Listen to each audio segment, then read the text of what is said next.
I don't know anything about it. I don't think it's for the public to use it. I mean, for working it. As far as being out there, we're in a range of events.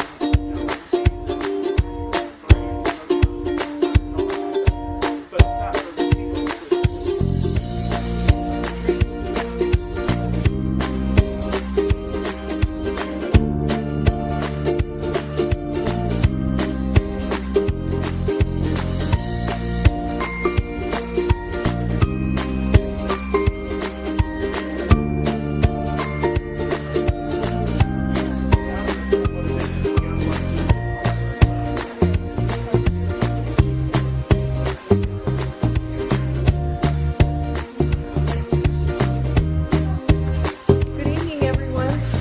Thank you for joining us for the Folsom community meeting and the last community meeting of the year. And I'd like to invite everyone to please rise for the Pledge of Allegiance. I pledge allegiance to the flag of the United States of America and to the republic for which it stands, one nation, under God, indivisible, with liberty and justice for all. Hi. So before we get started, I'm really excited to share the meeting this week with council member from Folsom, Mr. Mike Kozlowski. And I'm going to give just a short little update and then let Mike take whatever time he needs for his update on Folsom. And then we'll kind of end the meeting with some questions and answers. We'll both just kind of stand up here and you can ask whoever you want, whatever you want. And before I begin, though, I'd like to thank Lori Easterwood, who is our librarian, who is kind enough to let us use this beautiful facility. So thank you, Lori. So this evening, I don't have a whole lot that we're kind of winding down at the county. There's a lot going on, but a lot of it's in the works. I can tell you that a couple weeks ago, the board did approve a homeless policy council. And what this is going to be, this is kind of a, homelessness is like the top issue right now. It's the one thing that we are struggling with. It's like no matter how hard we try or how much money we spend on homelessness, it seems like it's growing faster than we're able to transition people out. And at the same time, we have these folks that are out there suffering, whether it be mental health or drug addiction or alcohol, or they just lost their job and they ended up homeless and they're struggling to get back and they can't find an affordable place to live.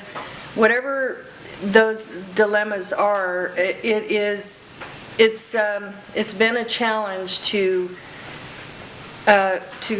coordinate a successful reduction in the homeless. This last year, the homeless count was even higher than it had been prior. And so this year, the county took we're taking a little bit of a different approach. We've revisited our homeless initiatives, and we have looked into our budget. We identified a little over $100 million in reserves and money that we had carefully been setting aside previously to make sure that we had a flow of funding over time, like over a 5-year period, to make sure the programs that we had in place would be funded and that we managed it in that way.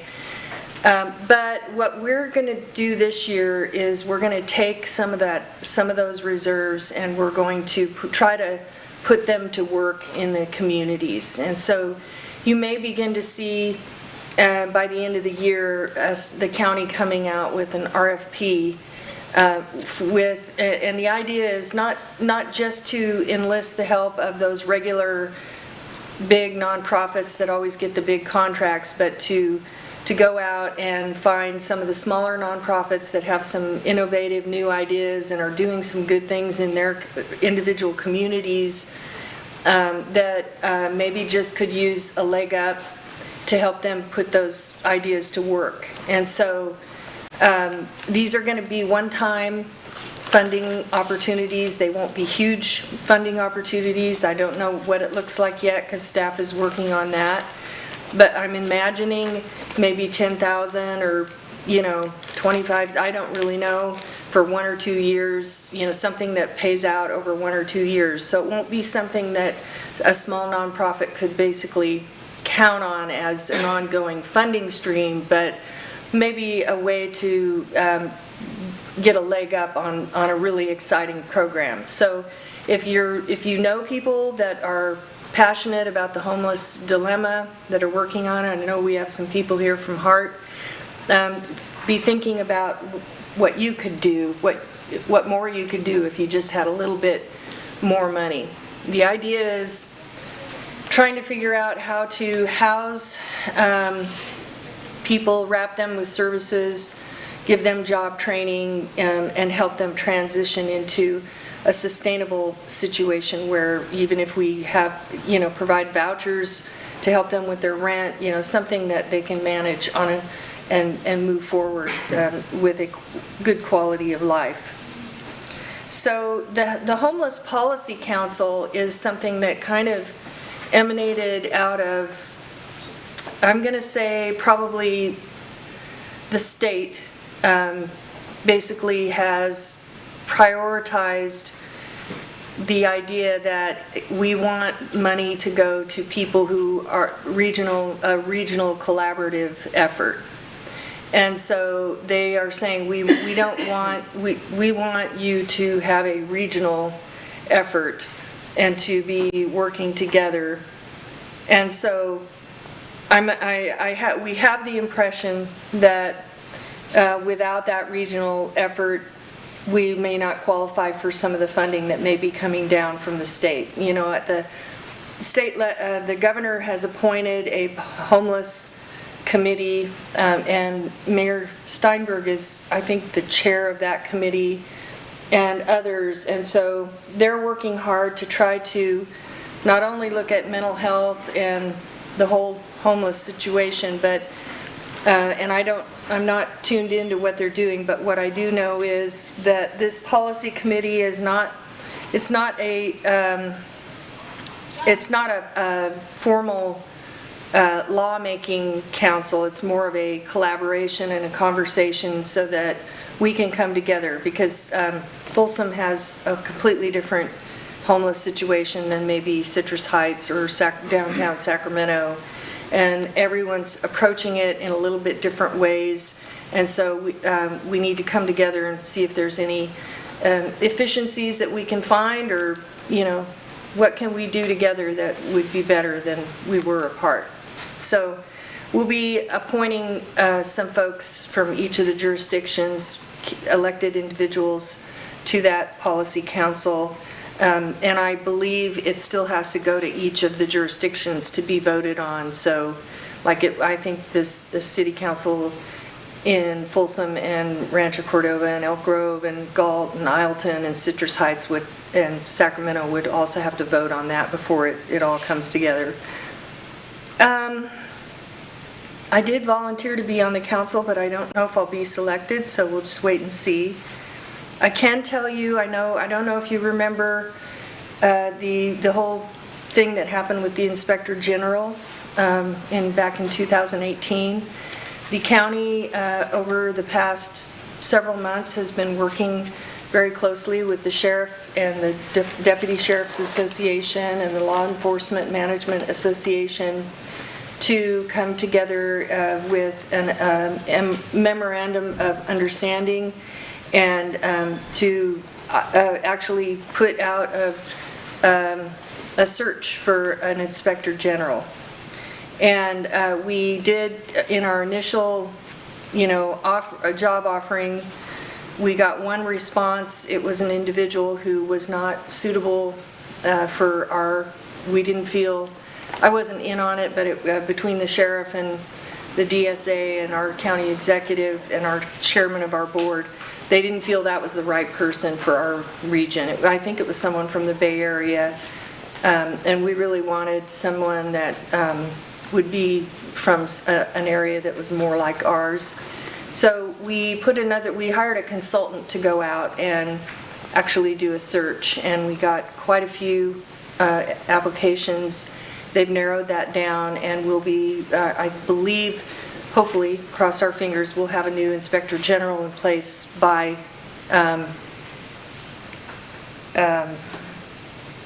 December. And so, I said Inspector General, didn't I? What I mean is, what's the word, Tina? Well, I guess it is the person who's helping us with oversight over the sheriff. Supervisor? Yes. Is it appropriate to ask questions, or is there a... Yeah, you can ask a question, sure. I actually had two, if I may. So on this particular subject, there was a rather dramatic hit piece in the Bee yesterday that between you, Supervisor Peters, and aimed at Supervisor Kennedy, Chairman Kennedy. I was curious if you had read that piece and at all or are aware of it? Yes, I read it. I think it's horrible. It's unfortunate that we have reporters who are, activists who, have to be bullies in print like that. What happened was that Supervisor Kennedy, who's the chairman of our board, was really just trying to get that position filled as quickly as possible. That's been the goal all year. There's been a lot of real difficult meetings and conversations trying to come to an agreement on what the job functions would be and what what would make the sheriff and everyone happy. They were able to work that out, and we have someone that is perfect, that we feel is going to be a well-qualified individual. They're from this, from this area. They're very well qualified. And so I think he was just trying to, in his mind, it was let's get it on the agenda as soon as possible and get it done. But there were some people that felt like there wasn't enough time for the public to review all the everything and go through it. And so he then did the next right thing, which is if you feel like you want more time to review it, that's not a problem. We'll push it forward to December. So that article was kind of harsh. If you go back and watch the video of the meeting, Supervisor Kennedy did an amazing job explaining the entire year process that he went through all year trying to fill that position, and it was I felt like I'm trying to figure out what he did wrong. I appreciated that he was trying to fill the position and just get it situated, because that's what we promised we would do. So I would agree with you, frankly, but yeah, this reporter did go a bit too far on the advocacy. it was kind of mean. Second question, back to your homeless committee that you discussed. I agree with the statements on the housing, the training and whatnot, that housing vouchers. But from a lot of what I have read, a bulk of the homeless problem is not that. It is addiction and a lot of the social services that create or cause and harbor the addiction.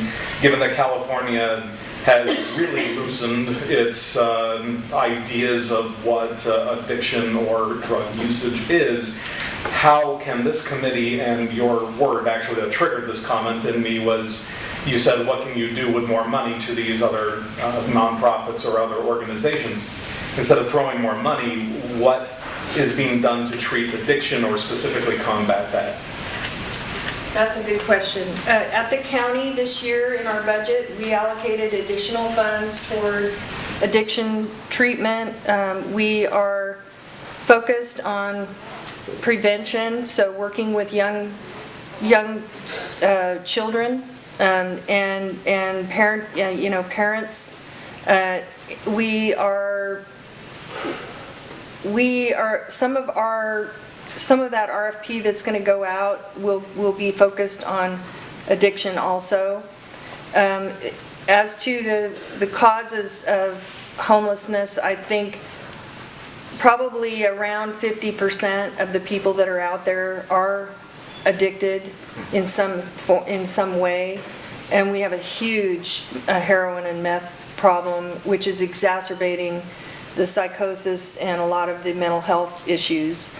And we also have a large mental health population out there, which is a direct result of closing mental health facilities back in the I think it was back in the 70s or 80s when they closed a lot of those large institutions, and we're beginning to I guess the light bulb is going on now that we are in the middle of unintended consequences, and there are people out there who really need help. They need to be institutionalized where they're warm and comfortable. Someone reminds them to take their medicines, feeds them, make sure they're not able to do the normal daily life that we can do. And so that is the conversation that's going on at the state level, and there's also collaboration between counties to try to say, how are we going to, what can we do? Is there, do we build a mental health facility that kind of serves multiple counties, or how do we do that? The problem with the mental health institution, that whole concept, is that it is a huge cost. It's not. Generally, those people don't always have family. The insurance doesn't always cover it, so it's a net loss, and that's why you don't see hospitals getting into that business, and that's why you see hospitals trying to figure out how to get this problem out of their emergency room. One thing that the county is doing is we are working at a clinic type level where we are, trying to manage a lot of those patients, not in the emergency room, but through a clinical situation. And the hospitals are partnering with the county and with, there's a lot of conversation going on right now trying to just figure out how to tackle this homeless problem. It's pretty complex.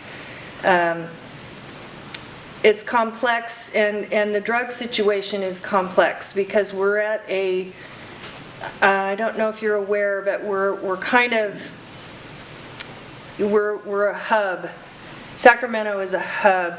So we have drugs that come in with submarines and in through the ports and over the border, and then they drive up Highway 5 and 99, and then from our area they go out to the United States. And so we have a lot of that, we are the connectivity of the distribution for a lot of the drugs.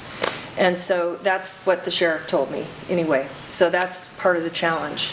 Yes? Yeah, I think there's probably a lot more people today that just can't pay the rent, because I've met so many people recently working my daughter on the phone today said this woman is working at 2 different places 80 hours a week. Went around myself last year to rent a place and went into shock, like, oh my gosh, things have doubled in 8 years. And I was able to get something great, but it took me a long time. And the housing shortage or rental shortage, not just that. I just got my brother a place several months ago. He's terminally ill, but I just got that, and I can't believe it. You have to make 4 times the income. The price index can change in one day, $200 to $300 on what they asked you. So I think the data would say.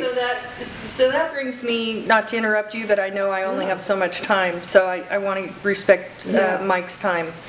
That will bring me to my last item that I was going to just briefly touch on, Yeah. which is the rent control. Because in the past week or two, there was a proposal by one of our county supervisors who wanted us to do an emergency no-fault eviction moratorium. In other words, it would make it so that landlords could not, who have tenants who have fulfilled their term of their lease and their lease was up, they could not ask them to leave their property.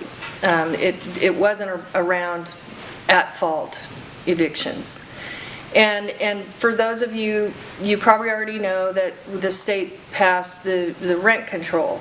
And so the rent control law is going to kick in January, and at that time, the way that law is written, it's going to require that if you had I guess the law was passed back in February or March. Yeah. And so they wrote into that law, anyone who raises their rent significantly between March and January will have to roll back their rent to whatever it was in March on January 2020. So what ended up happening at the county was that there were a couple of people who came to our chambers in public comment, and they said that they were being evicted and that there was a huge mass eviction that's happening because of rent control. And it was at these Bell Apartments that were somewhere in District 3 in Carmichael, I think. And this was not, when they came to our chambers, there were only 2 of them. It wasn't something that we didn't, I guess Supervisor Peters had been working on this over the past couple months. She was working closely with the apartment association. They were trying to hook people up with vouchers. They negotiated with the owner who had done the evictions to give each tenant $2,500 plus a guarantee of their security deposit back. And at the end of the day, what I want to say is, I want you to know there is 44% of the units in Sacramento County are tenant units. So 44% of the housing is rental housing. That means around 660,000 units is rental housing. And for every single one of those units that are complexes, there has to be someone who can put the money down to buy the project and get a loan and pay the payments and pay the property taxes and the utilities and maintain the property and keep it in good working order so that it can be rented to someone who can pay a deposit and use the property. And so the concern, I did not support the emergency no-fault eviction moratorium, and the reason I didn't is because it basically was rolling back. It was rolling back the rent control from January to, whoever's in the process of an eviction now. I was worried that, there are a lot of people out there who own thousands of units who are trying to figure out how they're going to afford this whole change. They're trying to figure out how they're going to become compliant with the new rent control law. They're going to lose a lot of money. An example of that is I know someone who owns a couple of complexes, a couple thousand units. They bought a dilapidated apartment complex that was all run down. They gave cash for keys, which is not an eviction. It's offering people they offered people $4,000 plus their 1 month's rent. If they would move out, they would move them into the same complex or to another apartment, and they could come back if they want after they fix up their unit. They were just trying to get them fixed up. And they had transitioned 32% of their 2 projects, and spent millions, improved the units, raised the rents, and then the state passed that law. Meantime, that law passed, and Now, they're in a position where they're going to lose $50,000 a month on those two projects because they're going to have to roll back the rents to what they were before they fixed up the units with people that are happy to pay. They're in there and they have rental agreements and they're happy to pay it. But because of that law, they're having to do that. So there is a chance that investors who are investing in apartment complexes will actually decide they can't afford to do it. And when they do that, the same thing that always happens with rent control, which is, it has a tendency of putting a bottom on the rent. People who are renting will actually every year raise it to whatever they can just to make sure they keep up with it because they don't want to get behind. They don't know when they're going to have to do the next roof or when they're going to have to, the requirement to maintain the property is written into the law too. So we're putting a cap on what they can raise a lid on what they can raise it to, but we're also putting a base on what they're probably going to end up raising rents every year. And the other thing is that at the end of the day, it has a tendency of ending up with less inventory of rental properties because investors won't be able to manage it. And so rent control doesn't work. Economists, I've read articles, I've never found one economist who said it does work, and you can look at San Francisco, which went to rent control in the 70s, I think, and LA.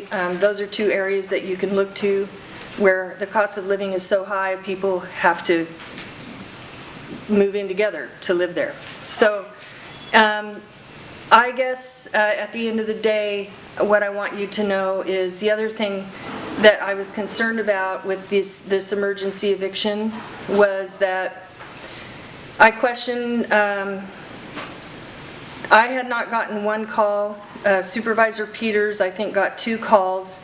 When she got those calls, she began to work with those people. Everyone in that complex is situated.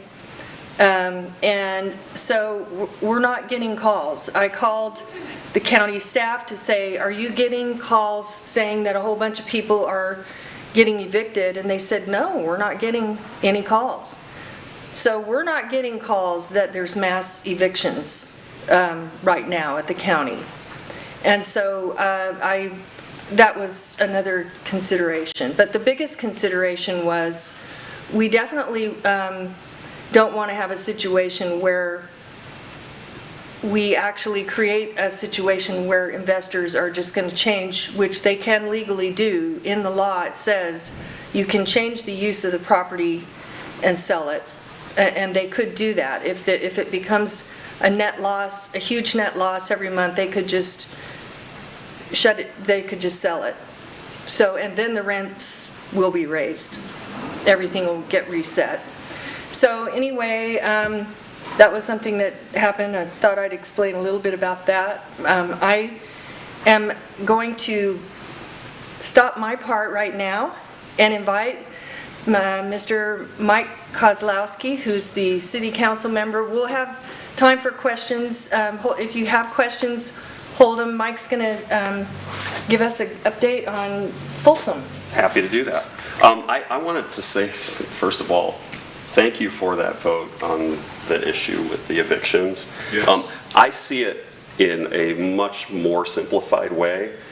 Part of the sort of difficult business climate we have in California is because we keep moving finish lines for all kinds of different regulations. And the state legislature passed laws that will institute this protection that people believe that they want in January. Backing it up by 6 or 8 weeks was not going to meaningfully affect anything. And secondarily, trying to institute a rule that solves one discrete, tiny problem across a gigantic spectrum of different conditions is usually not a great strategy. So yeah, thank you very much for kind of trying to draw a little bit of a line there. Thank you, Mike. I appreciate that.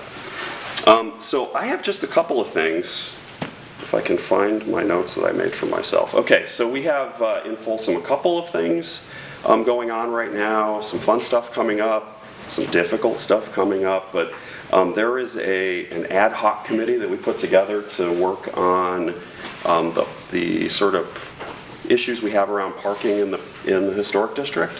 It's been an ongoing issue that there's kind of there's enough parking, technically, if you look at it in terms of just the quantity of places to park. They're not perfectly well situated around the district for where everybody wants to go, okay? So not enough people are using the parking garage. Too many people are parking on the streets near the steakhouse. So we're trying to find solutions where we can kind of guide people back to the better places to park, perhaps increase some capacity. So that's going on right now. So if you want some information about that, that committee is going to meet a few more times and provide some recommendations to the City Council later in 2020. But there's information on the city's website about that. We've had some pretty good success getting through a series of speed studies on the major roads within the city. So if you've been watching our City Council meetings, we've had a couple of different instances where the safety department has brought forward some revisions to the speed limits. By and large, the way that speed limits are determined, just so that you know, is that they put the rubber tubes out there to test how fast people are driving, and they monitor how quickly people drive on the road. And usually the average of those things, the average speed that people drive, also correlates very closely with what the safe speed is. Okay, so there will be some people that are going too fast. There will be some people that are kind of undershooting, but the vast majority of people will hit the mark pretty closely. And we set that speed limit within 5 miles an hour of that average. So you'll see that if you look at our agendas. There's some information about that. I'm happy to stay and take questions after any others that are for Supervisor Frost about the utility rate proposal that's out there. I'm sure some of you have some questions. I can take some of those, but I don't want to hog all of the time. You have a half hour, you have all the time you need. Okay, I'm happy to stay as long as you guys want to talk about that. There is a little bit of excitement going on at the school board. If any of you happen to live in Briggs Ranch, there are the neighborhoods that are attached to Briggs Ranch. The school district is looking at rearranging the attendance boundaries for the high schools because Vista Del Lago is over its capacity by about 200 or 300 kids right now. We have a lot of space at Folsom High because, as most of you probably remember, everybody went to Folsom High before there was a Vista Del Lago. So there's some room over at Folsom High, and they're rearranging which elementary schools feed to which middle schools, which feed to which high schools. So that's ongoing right now. And their meeting is, I believe, Thursday this week, if you happen to be really interested in that. And probably ask this guy right here, he can give you some more details about it. The Christmas tree lighting at the Palladio, some fun stuff, is coming up on the 1st of December from 5 to 6. Our Christmas tree lighting in the Historic District at the turntable where the ice skating rink will be, the ice skating donut will be, is on December 6th. I'm optimistic that the winery on the second floor of the building that's been being built over there for what seems like 6 years will be open then. I have high hopes because I'd like to get a glass of wine while we're sitting there watching the tree get lit. Our next city council meeting is on December 10th, so we have a little bit of a recess because of our meeting would have been the day, 2 days before Thanksgiving, so we're not having a meeting next week. And then go figure, there's an election next year, and we have two of our city council seats will be up for grabs. Word on the street is that Councilman Sheldon is going to retire. I expect Roger Gaylord to retain his seat, and one of the candidates is sitting in the back row right there, Mark Moore. You should get to know him, he's a pretty good dude. All right, any questions? And I can come up with some more topics if you can't come up with questions on all of that. Yes? I don't know if this is the proper place to bring this up, but we live over in Elliott Homes behind Home Depot. Sure, Broadstone. Area. Yeah. And we have a creek that runs, through the area. Yeah. And last year I had written and taken pictures of a lot of the dead trees and things. That creek is an absolute mess right now. Okay. And it is riddled with dead trees. Okay. Lots and lots of leaves that, don't get picked up. And there's so many dead trees that the creek has stopped up. I mean, it's absolutely stopped completely. I guess we should go to the city council meeting and really complain about it. But last year I complained and they came and they cleaned up, but they won't take out the dead trees, and it's a tinderbox. Gotcha. It's a tinderbox. Two suggestions. You certainly can come to the city council meeting and remind my colleagues of this problem. What I would suggest is that you reach out to the fire department and ask them to take a look at it and see if it is a fire hazard that should be cleared for that reason. And then talk to the public works department again about just clearing the waterway so that they don't have a flooding or overflow type issue, because that would be the two main things to do. It doesn't seem to be an issue. What? Okay. Thank you. Yeah, no problem.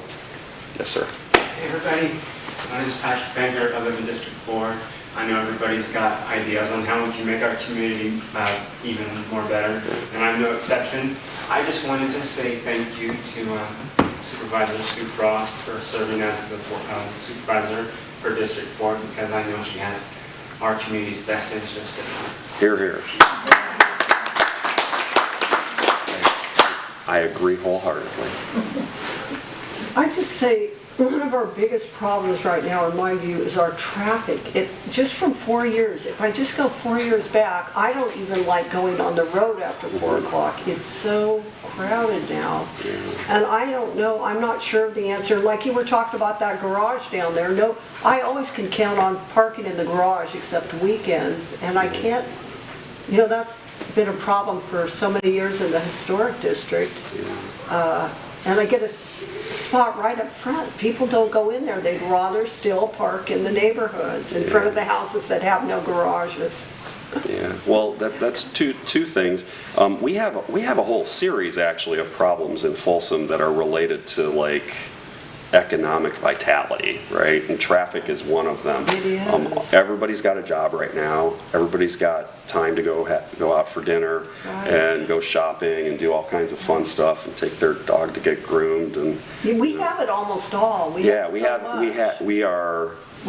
like heaven. Blessed in a way that's unreasonable in a way, but it causes some issues It's like that. very stressful. A man just got killed 1 block down one way and then another one on the other, and you just see these fatalities, which we never saw that before. Yeah.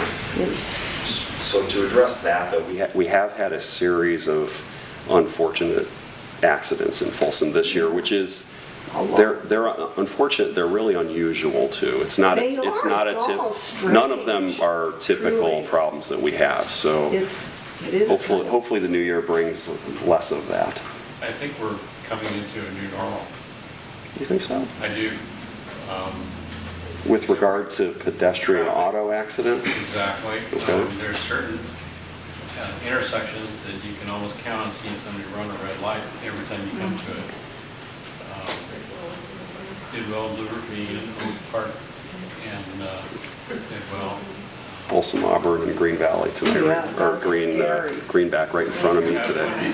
almost really close at a four-way stop. We're face to face with somebody stopped in the opposite direction. Somebody behind them decided they didn't want to stop. They were just going to go around and do a zigzag. Well, this guy was doing a left-hand turn. That would have been really good. And as we get more and more traffic with all the new developments south of 50, that's supposed to complement our beautiful environment, it's just going to get even more and more crazy. The drivers that are coming into our area are not the same drivers that have been here for 15 years. We're getting a lot of people from the Bay Area and they drive crazy. So, I see some real traffic issues. Yeah. I mean, we have traffic issues now. I think it's being exacerbated. Yeah, well, we're doing what we can to try and slow things down. People that are driving unsafely, that's a hard one to catch except for policing it when you get the opportunity. And are we gonna get those on and off ramps to, I mean. Should I tell them the story yeah, about the tell them MTP, traffic SCS, and Yes. all that? You want to go? He's my friend on State. Not soon enough is the answer. Well, that's- I would say that those are, But stop building all these apartments and things that are hundreds of people. yeah, there's 2 freeway exchanges planned for Highway 50. One is a on-off on either side at Oak Avenue. Okay, so there won't be a cross there. It'll just be you'll be able to get on and off on either side. You need on-off there, and you need it at, There's also a full traffic intersection going at Empire Ranch Road, so kind of up the hill a little bit. The combination of those 2 things will drive traffic to different locations. Yes, sir. Just I know it was before you were on the council, but the utility rates essentially being doubled over the next 5 years. Yeah. I appreciate that they haven't gone up since 2008, Yeah. but had we gone up 1% every year, they would have eventually gotten to this point that it seems like the city is justifying the need for replacing the sewers. Like, there's a need for it, Sure. but it's a hard hit now versus we could have been chunking this out over the last 10 years. I agree completely. I sat on the utility commission for the 2 years prior to being on the city council, and literally the first meeting I was at of the utility commission, we were finalizing a proposal to the city council then for these utility rates, and it got punted by the city council prior to my election to now, and it didn't help the situation. It's that old thing about bad news doesn't get better with age. This didn't get any better at all. The one positive thing I can tell you, though, is that while the rates, if you look at it in a vacuum and say, here's what our rates are today and here's what they will be in 5 years, that is not a pretty picture, okay? Your point is a good one, though, is that if you look at our rates, 12 years ago and you said, okay, if we had just creeped them up 1% a year, that picture is about the same, right, in terms of what 5 years from now looks like. The other piece to that, though, is that we can literally, by statute, only charge what it costs to provide those services, okay? So we are estimating what those costs will be. That's what those rates are based on. If we can find economies and ways to not have our costs go up as quickly as anticipated, we have to back those down. So the rate increases may happen at a slower rate, or they may happen in different types of steps, but the projections as they are right now are that's what the costs are going to be, so that's what the revenue needs to look like. Is the utility, is it one big pot? Like, I mean, there was a lot of discussion on the sewer and the water. Yeah. But the trash rates are also doubling. I don't see. The trash, actually they are independent accounts within the city budget. The trash rates are actually the ones where the problem is the most acute, because it used to be that we got paid to send our recycling off to China, and now we are paying to send it off to the landfill, right, or to a recycler. So we went from getting paid quite a few $100,000 a year for that material to spending quite a few $100,000 to dispose of that material. So that is a real dramatic change, and much like this creeping rent control issue, the legislature put in place an unfunded mandate for us to treat food waste differently, which requires lots of monitoring and probably a different can in front of your house, and different treatment of restaurants and grocery stores for their food waste, creation of programs, and we no longer, what food waste and green waste that you put in your green can, what that historically has been used for is cover at the landfill so that all the other stuff doesn't blow around, right? But once you put the next day's stuff on top of that green waste and push it down, it starts to rot, and because there's not enough oxygen to it, it lets off methane gas. So their well-intentioned change is to stop methane from being released from landfills, because it's terrible greenhouse gas, okay? That's the theory at least.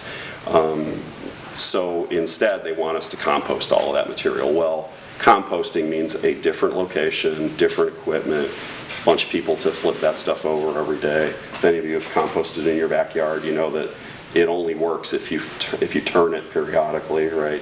Otherwise, you get a smelly pile. So. There was conversation this past year about updating the general plan.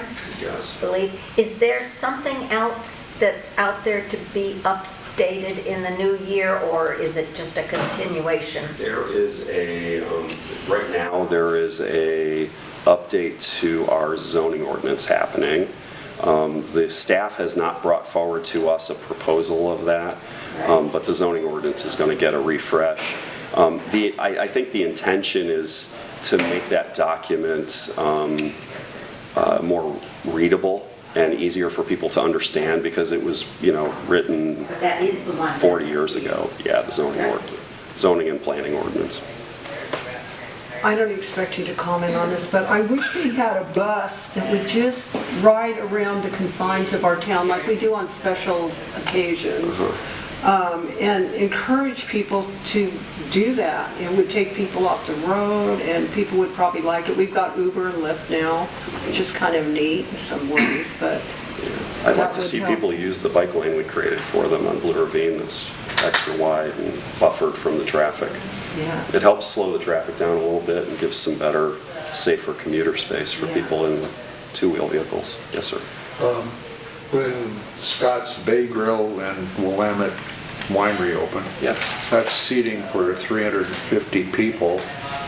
If the parking garage is already full on weekends, does the parking committee have an answer to That's this? part of what they're taking a look at. So your experience of the parking garage being full, I have not seen. Every time I go in there, I find a parking spot. And I it's do too. Yeah. That's what I'm saying, the except parking garage is weekends. not the issue. Parking People- garage, No, I'm saying that even on the weekend, I find spaces in there. Oh, yeah. Yeah, so Well, and 350. it will be more acute. The problem will be more acute for sure. And that's part of why we formed that committee, to try and come up with some solutions. And undoubtedly, one of those things is another parking garage as a suggestion.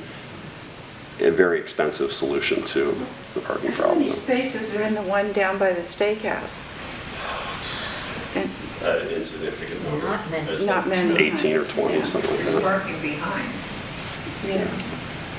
Now that I've heard from county on their approach to homelessness, what is the city's effort in that area?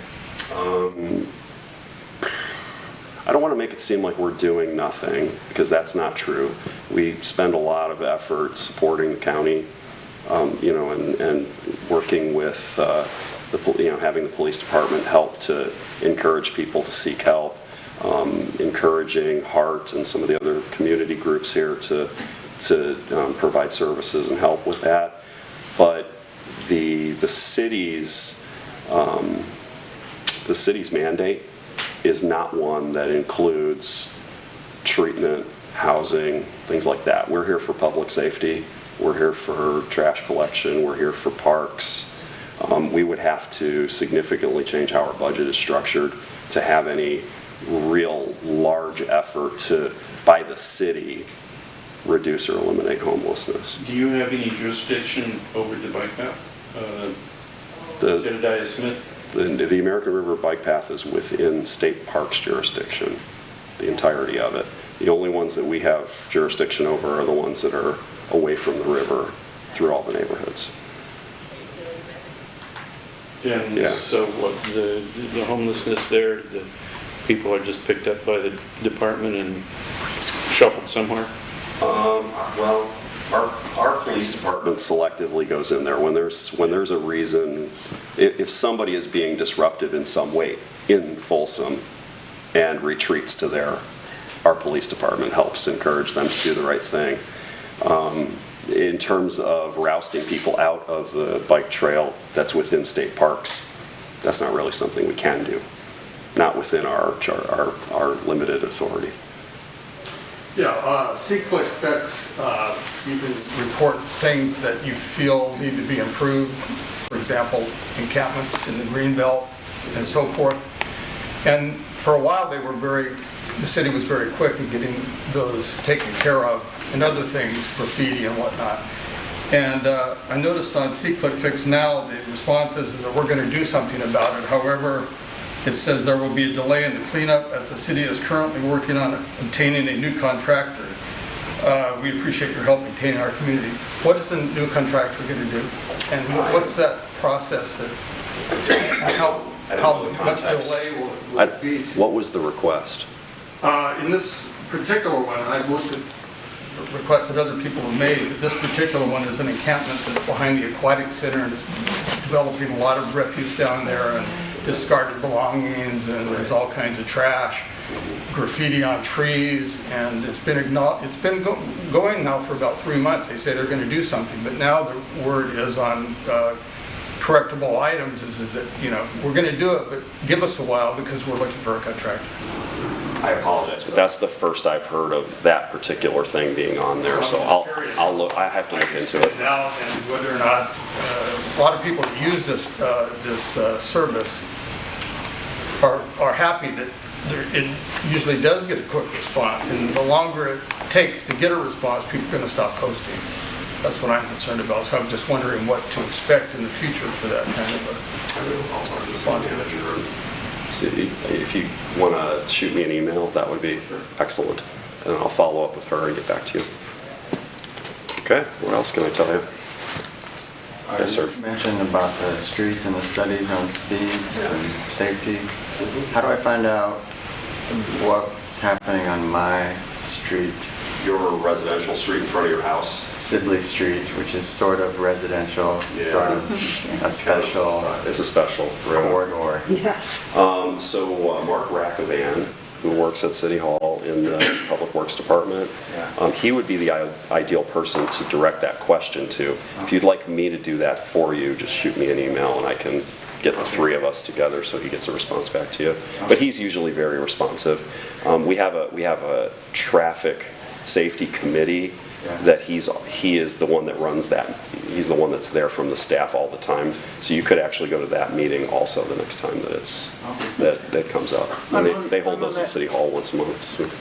I'm on that committee, the traffic safety committee. Perfect. Yeah, so this is my second. on the list coming up soon, do you know? I don't think it is that I know. Mark knows more since he manages it, but he sets the calendar and schedules and plans out what will be covered. But I've been on that for starting my second 2-year term, voted in. So it is open to the public and you can get items on the agenda. First go through Mark and he can let you know whether it's something can be solved just between him and the city staff and or is it something more complex that needs to get on the agenda. The next meeting is January. They don't do one in November, December because it falls on the holiday. It's the fourth Thursday of every month. Okay. So if you'd like to at least get in touch with Mark or go to City Hall, look outside on the wall, there's a big bulletin board with all the meetings.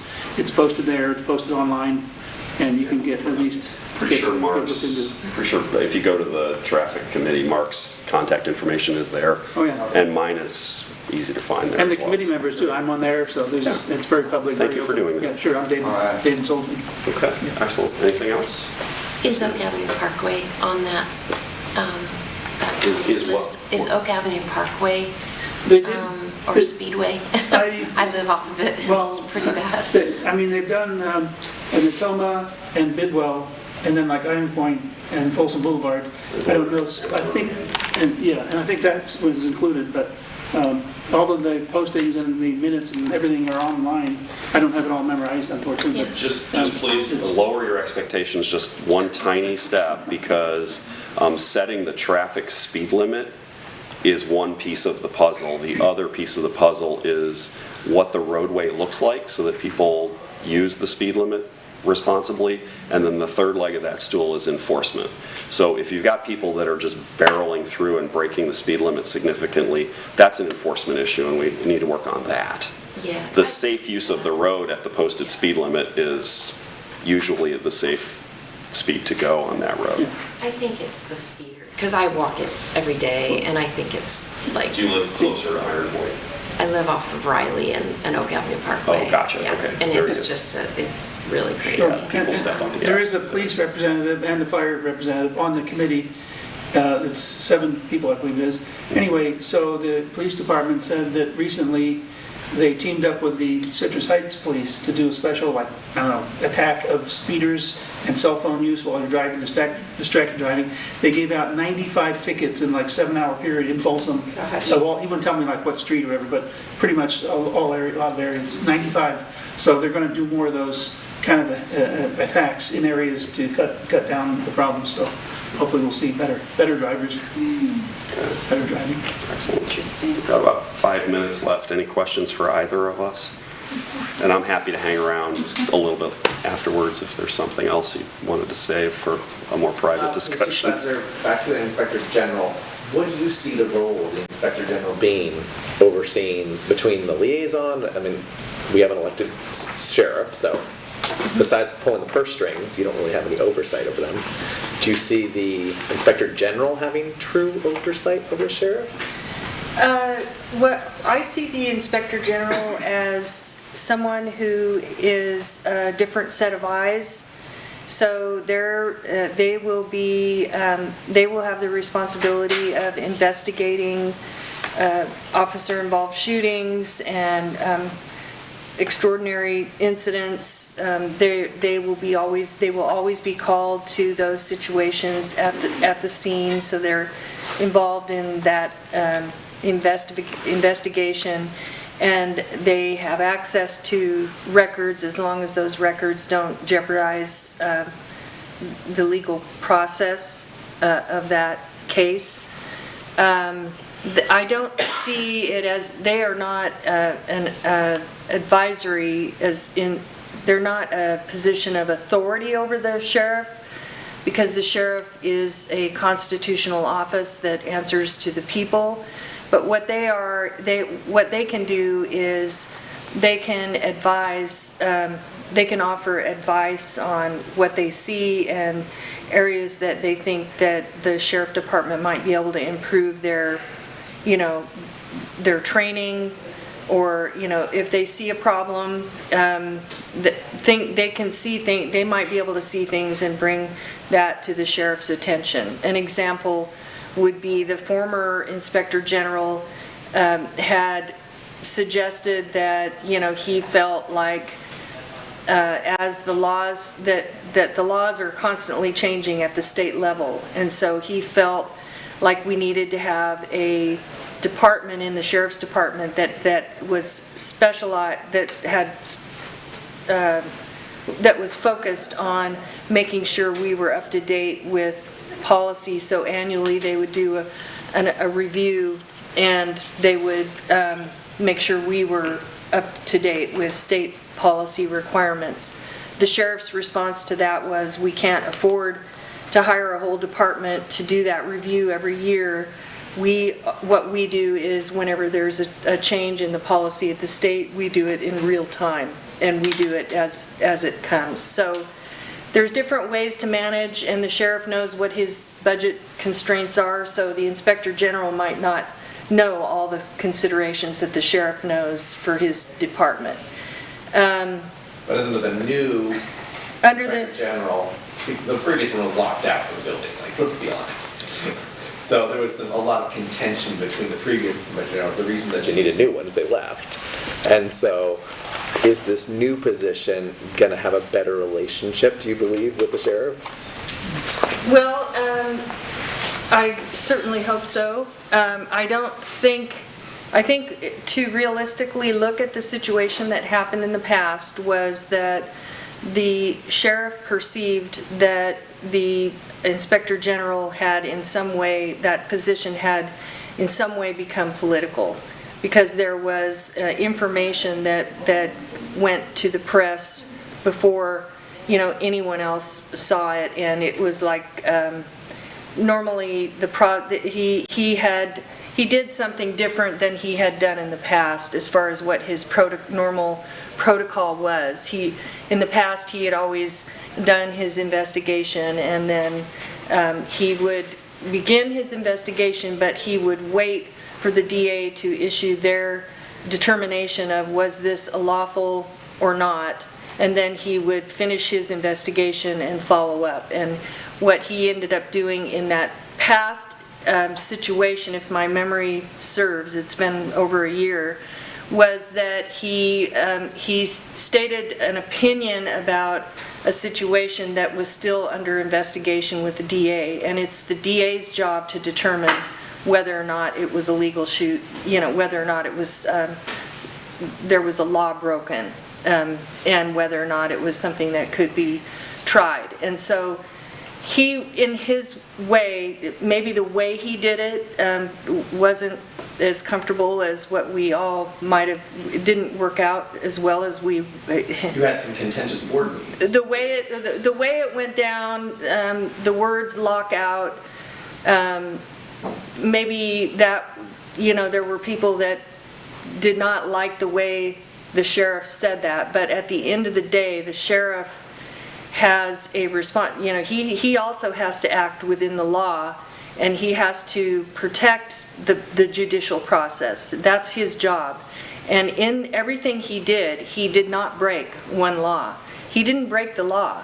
If he had, we have recourse. As a board of supervisors, we could publicly say the sheriff broke the law and we're not happy about it. We could, and let the people know that happened.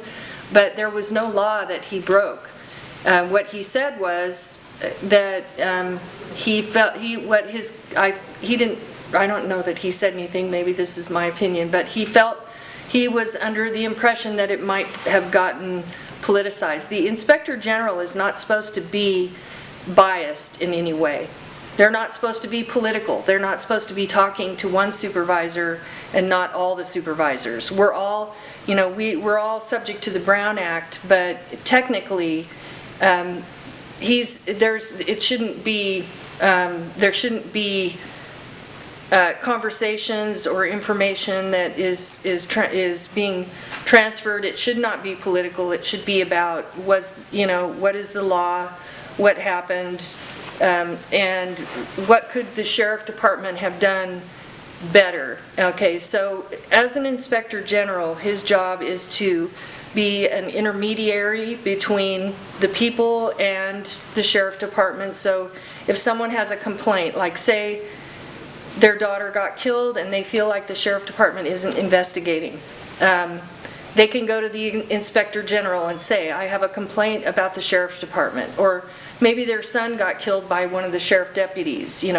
Then the inspector general can begin a investigation. But there was always a process and a protocol by which he had done it, and this time he did it different. He released it before the DA had come out with their determination. And in fact, in that case, in that situation, the DA's determination could have gone either way. And so when the sheriff locked the doors, so to speak, he could have quietly come to the Board of Supervisors in a closed session and said, we have a problem because we could potentially be compromising a case that is still with the DA. And it's the DA's job to make that determination, not the job of the Inspector General to issue an opinion before the DA has a chance to do their investigation. And in that investigation that did happen in, I can't remember, was it 2018? I don't know. My question was, is it fixed for the next one? All I know is there was a problem. Yeah, but do we feel that the next one's good? Let me just finish by saying this, that in that investigation, there was a question regarding the qualification of the Inspector General to state the opinion that he stated. The DA called on a national expert to come in who was experienced in whatever it was in that case. So they had to outsource some of it because even they weren't qualified to make that judgment. So when he issued that opinion early, it caused a huge uproar. Demonstrations for a year in front of the DA's office, people following her home, people threatening to burn the city down. It became a huge problem, and it didn't have to be that if it hadn't have gotten political. And I think at the end of the day, if it could have, maybe it could have been, we all handle things, we can all say, I know I can, I wish I would have handled that better, you know? But the next contract is more clear about whose responsibility is what, when information is going to be released. You feel that the next contract. In the next contract, it's, the Inspector General will work with the sheriff and the county executive. When he goes to the county executive, he will present what he's going to release to the public. There will be a requirement that he gives us, everyone, a chance to review it before it goes out to the public, so we can at least have an idea, prepare a statement, public statement. When he goes to the county executive, his Brown Act requirement is to make sure every supervisor is in the conversation. There were 3 of us, I believe at the time there were 2 or 3 of us that were not in the loop on what was even the situation. So there was something happening separately, and so there are safeguards, and also the sheriff does have there are certain laws that require the sheriff, like human resource laws, you know, and privacy laws, that information that he can't release. There is also subpoena power, so we can subpoena the sheriff, but we had that anyway. For some people, I believe Supervisor Kennedy in the last meeting said it didn't go as far as he hoped, but he's happy, he's satisfied with it. I'm satisfied with it. I think we want an Inspector General, we all do, including the sheriff. We just don't want an Inspector General that's political. We want them to see no colors, be no partisan. We want it to be all about how can we make our sheriff department better, safer, how can we make sure we have less deaths, and if that person brings that kind of insight to us, because we're too close to it, then that's good too. And also he can investigate the county too, different departments in the county. So that'll be good too. We can all pray for professional courtesy and diplomacy to break out. Yeah. Yeah, I think it was just a situation that, it was unfortunate. It was unfortunate, because Rick Brazil was just a heck of a nice guy, and I don't know, I think it was an unfortunate situation. Other questions? Yes, Dan. 2 questions about sewage in the American River. We at Sarah have been doing E. coli readings in the American River, and we take them to water boards and things, and we're not getting much reaction. The latest is that they're going to spend $250,000 to try to find out the source of the sewage, when it's quite obvious that it's coming from cities and homeless people. One question is the Boise decision. I know the county is joining with other governments to try to appeal that decision, and I wondered how that is moving forward so that we can have a better way of getting people to not live in the American River Parkway. Well, first I want to thank Sarah for all of your work, and you're kind of a watchdog, and you do a really good job, so I appreciate all that you're doing. I did advocate at the county for better signage at some of these beaches where the E. coli counts are higher. That's my second question, is the worst one. Excuse me for interrupting. Yeah. Tusconia Beach, right at the confluence. That is the absolute worst. It's like 5 times the limit. and people are swimming out there, and it's it should people, be normal to people, be swimming. people with non-English speaking people, and of course, the warning signs are in English. So that is something that we're working on right now. There was, the feedback I got was the same feedback you got, which was, we don't know what is causing the E. coli. We can't be certain about the cause of the E. coli. And the feedback I gave was we need bigger, brighter signage in multiple languages, that's, Well, has multiple straight language. upstream from Tusconia, that we estimate over 200 people are living there, and all that sewage has to go someplace. Yeah, So- it's really is. We're hoping for the Boise decision to be reversed. I think I don't have any feedback. I'm hoping by the end of the year we'll have something on Boise. I know there were 30 different jurisdictions that did an amicus brief and participated in it. We do need, we need tools in order to manage this situation. If you take away all of our policing tools that can remove people from these places and put them into a different place, we always try to bring them in, but some people don't want to come in. They don't want to come to a shelter. So that doesn't mean they just get to stay there and ruin the park so families can enjoy it. And that's the tools that we have to be careful if we compromise. It's a multi-tiered effort. Yes, we're working on it.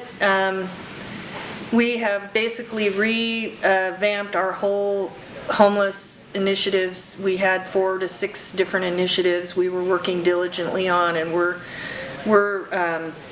we've kind of revamped the whole homeless thing, and we're going after it extremely aggressively this year, and you'll see it begin to unfold at the end of the year. The staff are going to be coming to us with a request for RFP for these efforts that are going to begin to take place. My big concern around it is, I hope we're not just throwing money at stuff, because programs, you start a program, sometimes it takes, look at HEART. I mean, HEART over time has just grown into an amazing, all these different amazing hearts are popping up all over, but each one, it took them time to get up and running and really get some momentum. And so I worry that if we just throw money at a bunch of stuff, and it doesn't have continuity and continue to grow, are we going to fix the problem? So, Well, the point of what I was getting at is those signs. That's critical. That is- people are going to get sick down there. yes, and I did read your newsletter, and after I read it, I did have a personal conversation with county executive and asked if we could do something about improving the signage, that families need to know that they should not be swimming in that river. Thank you. I'll advise the board. And tell your board to keep writing to us, to write to all of us, because that helps us know, it just keeps us on track.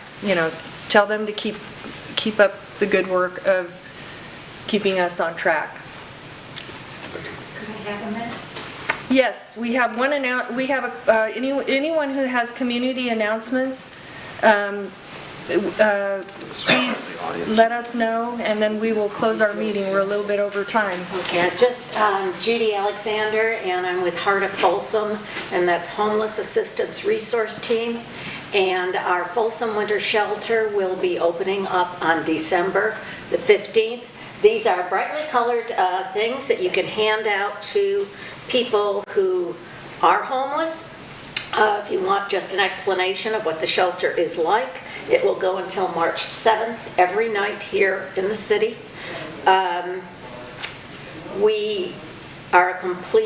This effort is a complete volunteer effort where your citizens, your neighbors are coming out and they're spending the night and they're driving people around and they're interviewing people. And these you will start seeing here in the library, at City Hall, down on Sutter Street, anywhere where we can get the information out that it's available to people. And so I'm just going to leave a few up here, and if you're interested, please take them. And I just want to say I was really honored to award Judy with the Hero of Human Services Award. It's a recognition that the county does annually, and she is a true hero of human services. She's done a lot to lead out with the effort with the homeless in Folsom, and so thank you for everything you do, Judy. I don't think we have any, do we have any other announcements that anyone wants to bring? Okay, thank you all for coming. Appreciate it. Thank you.